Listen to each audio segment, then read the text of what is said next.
So guys, let us shift the focus. We want to shift the focus right now. Remember, but we are not changing topic, but let's just shift a little bit the focus.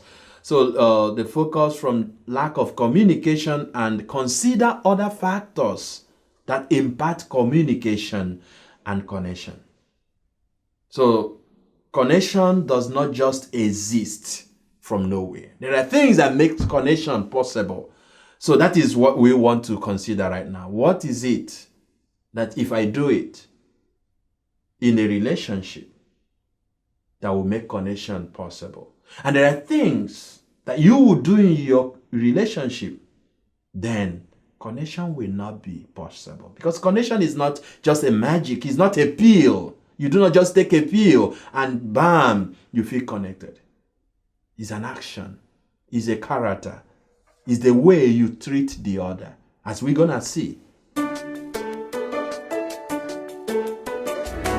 Guys, the first thing I want us to talk about will be superficiality. When you hear the word superficiality, what comes to your mind? Superficiality means without a depth. Something that remains at the surface level. So every relationship tends to start at the superficial level. But it does not have to remain at the superficial level. So, for example, can you remember what happened the first time you met your fiancée?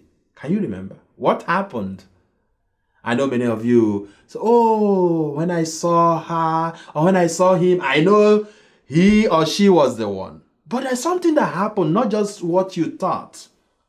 What happened because you decided to take it to the next level. You never wanted to remain at the superficial level. And that was why you introduced yourself. Probably you asked for her contact info so that you may, reach out or say, oh, when can we go for? Probably to take a cup of coffee so that we can chat, probably for a date. That was the movement from superficiality to something. Away from superficiality.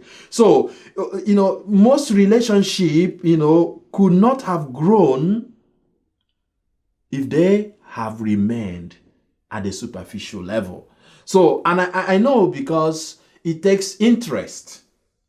If you do not have interest in the other person, probably you will remain at the superficial level. So, but there's something I want to underline when we are talking about superficiality in every relationship. The first time you meet someone is trust. Trust breaks the wall of superficiality. If I trust you, I want to know you more. I know that you are not a serial killer. There is that trust. Even when the person say, can I have your number? Can I take you for a coffee? It's trust that made you say yes. You gave the person a chance. So that is very, very important. Interest, trust, and honesty. So honesty is the basic. It's very, very basic for couples to go beyond the surface. If you are not honest, you're going to put your best foot forward, even who you are not. But honesty, if you really want to have a relationship with someone, you want to be honest. This is who I am. You have to begin to move from superficiality. You need trust. You need interest.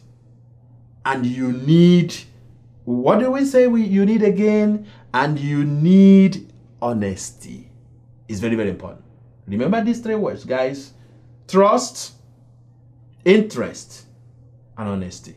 It's very, very important. But unfortunately, you know that a lot of couples, even after they got married, they remain at the superficial level.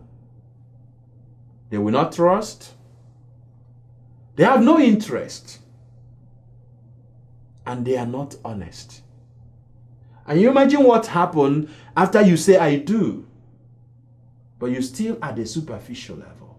The wall of superficiality still separates you from your fiancé, or then, of course, with your wife or your husband. And then, of course, connection will never be possible. So for connection to be possible, guys, you have to lower the wall of superficiality so that you can see the other person, so that there could be a revelation of who you are and who the other person is. Talking about superficiality, another way to explain it also would be like putting on a mask. Could not be who you are truly are. But at some point in your relationship, and it's very, very important before you say I do, I hope that you have already removed the mask, so that the person will fall in love with truly who you are. And that's another way of taking your relationship to a deeper level, as we're going to see. So removing the mask so that your fiancé can see truly who you are. Do not be afraid to remove the mask of superficiality. And now put on your true self.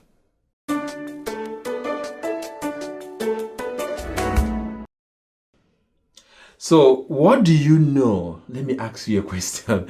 What do you know about your fiancé? What do you truly know? Has revelation taken place in your relationship? So, it is important that you do not marry a ghost. I've seen a lot of people say, oh, after we got married, he or she changed. Because you did not got the right information. So this is the time to gather information, not necessarily because you want to judge, but you want to know who you are falling in love with. So important information about your fiancé is essential as a way of knowing your partner. You cannot love someone you do not know. Or you are falling in love with a wrong person. So, and it's also good for you also to reveal yourself, give important information. So when we talk about information, we are not just talking about hobbies, colors. What colors do you like?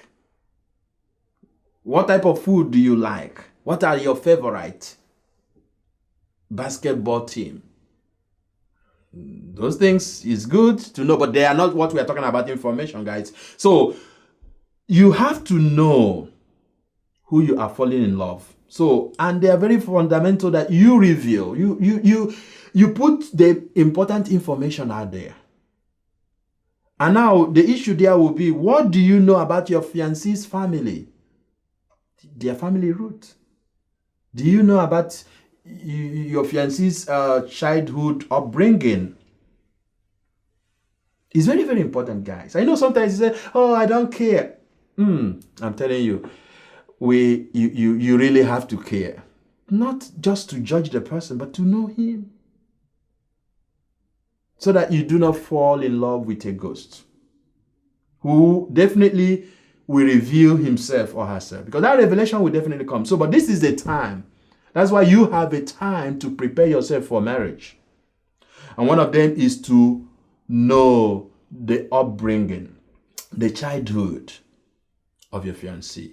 And that's going to tell you more about your fiancé. So do you think that your fiancé is honest in revealing information about himself or herself? Do you think you're honest? Or is there something you're hiding? You got to put it out. If that person is for you, it's for you.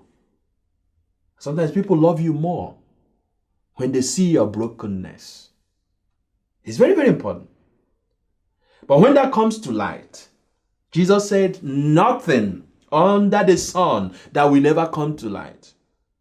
It will definitely come to light. And it may become something that will cause a huge obstacle to your beautiful relationship. So, guys, this is the time. So that if you really want to communicate, if you really want to connect, you got to help your partner to know you through the information, that is about you.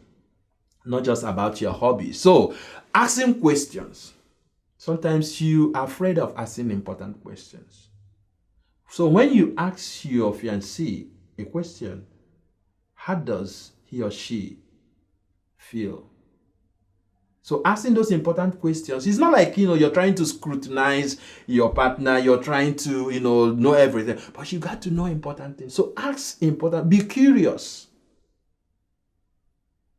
Some people have bad, kind of challenging childhood. I wouldn't say bad, but challenging childhood. It could be another way that you want to love him or her at the same time supporting him or her. There are things that you really need to know right now. So do not be afraid to talk about your past, no matter how ugly it is. Talk about it and see how your resolution to move in a different direction, because your past does not really define who you are, but sharing it become a resources that will help you to build a better future.